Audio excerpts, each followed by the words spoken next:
Tá chovendo, Mihaly Ridazzi, acaba com isso! A torcida fica pedindo ao diretor de prova que termine. Todo mundo balançando os braços, pedindo para que ele termine a prova.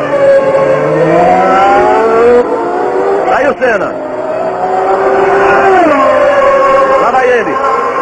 Uma volta. Mihaly Ridazzi aponta para ele uma volta, tá ali o Mihaly.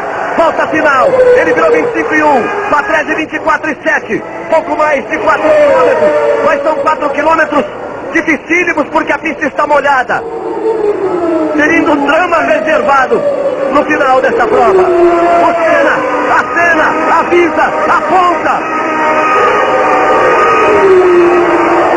Aí vai ele.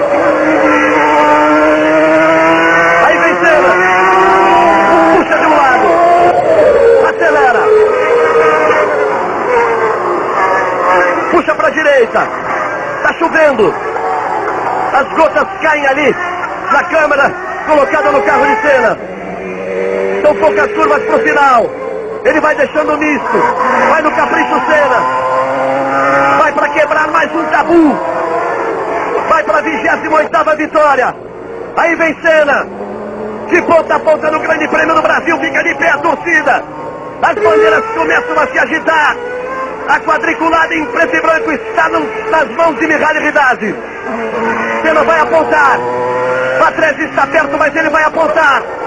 Aí Senna, de ponta a ponta, vai apontar Ayrton Senna. Depois dessa curva, aponta Senna. Vem pra reta, vai pra vitória. Mihaly Ridazzi, Ayrton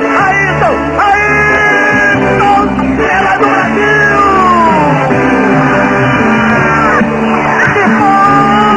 Na ponta ele vence em Interlagos. Uma grande vitória do Senna. De ponta a ponta, ele fica muito. Você Senna dentro do seu partido.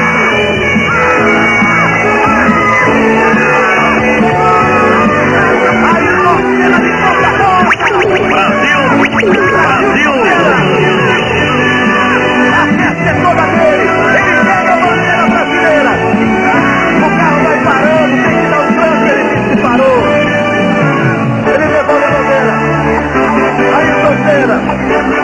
Olha até para aí. Já cruzou, já ganhou. É o vencedor. Ele quebra o tabu. Finalmente consegue a vitória.